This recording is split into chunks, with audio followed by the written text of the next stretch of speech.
We've come together to try to hold the candidates that are on the ballot now accountable and get them to sign up for a very simple bill. It's amazing because I handed it to one member of the House of Representatives, and he said, well, I don't sign on to anything until I read the entire bill. Well, the beauty of this is, there it is right there. This one sentence is the entire bill. So they won't have that excuse anymore. A lot of times we heard during the legislative session, people said, you know, we're going to support that ethics bill if it ever makes it to the floor. I'm going to vote for it. Now, knowing it wouldn't get to the floor. But the beauty of this is, they don't have to wait for it to get to the floor. All we're doing is asking them to co-sponsor a bill, and there's nothing that can stop you if you're a member of the House or a member of the Senate from co-signing a bill. It doesn't have to get to the floor. It doesn't have to get to committee. You can step up and make the announcement that you support the gift cap. And so we're working to hold them accountable on that. Introduced our panel by name and then allow them to tell you a little bit more about themselves, starting off with Julianne Thompson from the Georgia Tea Party Patriots. Next to her, Senator Josh McKoon, ethics champion, I've dubbed him, and every time I introduce him, I'm going to introduce him as such, from Columbus, Georgia. And then all the way down on the end, Jim Walls from Atlanta Unfiltered. The word out of the Capitol over the last couple of years has been transparency. And with the legislative leaders saying that they would like the public to be able to decide, put the information out there for the public to decide. Whether they've accepted too many lobbyist gifts or campaign contributions from people with legislation in front of them, all that sort of thing.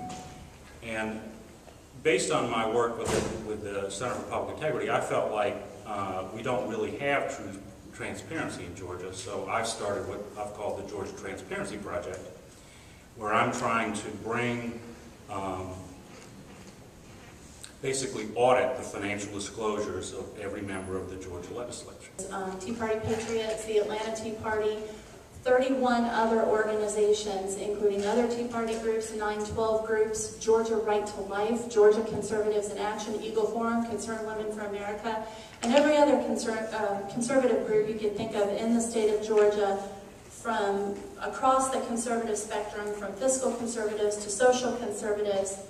They all signed a letter encouraging our state legislature to pass this cap on lobbyist gifts. And as a result, we formed a coalition called the Capitol Coalition of Conservative Leadership, and we remain committed to passing ethics reform this next legislative session. The thing that shocked me most with the comments coming out of the convention this weekend was that groups like Julianne and Senator McKoon's work and things like that, that people were working to divide their party. Yet an independent poll conducted by the AJC showed that 72% of Georgians support a cap on lobbyist gifts, and 82% of Republicans did. So when you've got very few people acting as a blockade to letting these bills out of committee, how can they declare people are being this divisive? We did introduce the bill, and it was referred to the Rules Committee.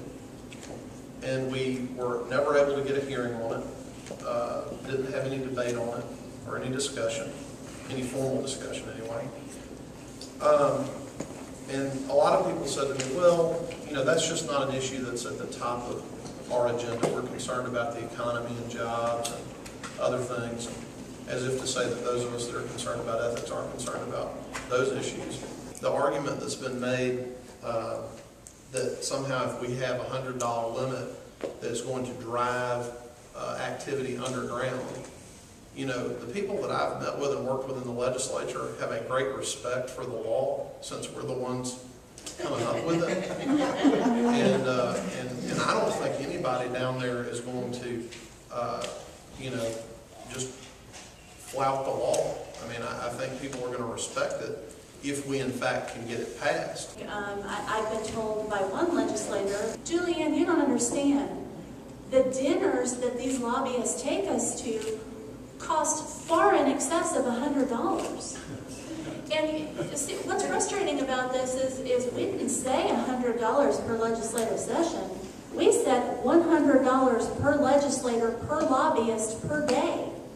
That's a lot of money If you cannot go to dinner for $100, then go somewhere less expensive. Like a registered lobbyist could walk into this hall tonight and hand me the keys to a new car, and as long as I disclosed it, there's nothing illegal about it. I mean, the only regulation is, I guess, the federal criminal statutes on racketeering.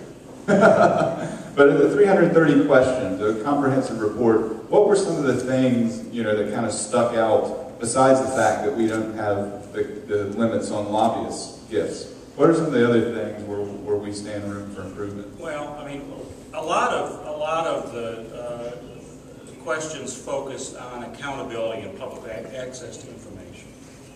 So there were a lot of areas where I would look and see whether or not open records laws apply to a particular agency or a particular practice. So right now in Georgia, you have one branch, one of the three branches of government that is subject to the Open Records Act. The legislature is not, and the judiciary is not. There's very little enforcement at this point of disclosure laws. So people routinely are failing to disclose businesses, real estate interests. Even I've seen candidates who have failed to disclose tens of thousands of dollars in campaign contributions. When you create a situation where there are no limits at all, you are inviting abuse, you are asking for trouble. There's a reason we have limits on campaign contributions. It's even worse because a campaign contribution, at least in theory, is to be for the advancement of one's political message. It is to further some communication. In this case, we're talking about people going to dinner, being feted on trips and things of that nature that have nothing to do with political communication or dialogue at all. And right now, it's very difficult to say when 47 other states have had experiences that have led them to say, we really need some checks in place here. And we're out here being the Wild West. I don't think it's again, a Republican or a Democrat issue. I think it's an issue of honest government and restoring public faith in government. We haven't gotten a bill passed, but we are changing behavior because lobbyists are trying to split bills so they don't report things over $100. Members of the Senate have started not only not accepting lobbyist gifts, but if something slips through the crack, gets left on their desk, and a lobbyist reports it, they're actually writing checks back to the lobbyist and returning it because they want to show that they didn't accept any gift. No, anybody that pulls a Republican ballot on July 31st can say yes to ethics and can send a message. We can go back to the legislature in January and say, this many Georgians say this is an issue that they support and they want to see happen. And I believe that it's going to be very persuasive when we go to individual members and we can say, here's your primary election result.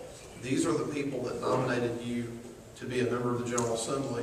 This is what percentage want this. This is not a poll. This is not a statistical guess. This is your electorate. And so I can't think of a better opportunity to make your voice heard as an individual citizen in a way that will be measurable and will matter than in the primary on July 31st.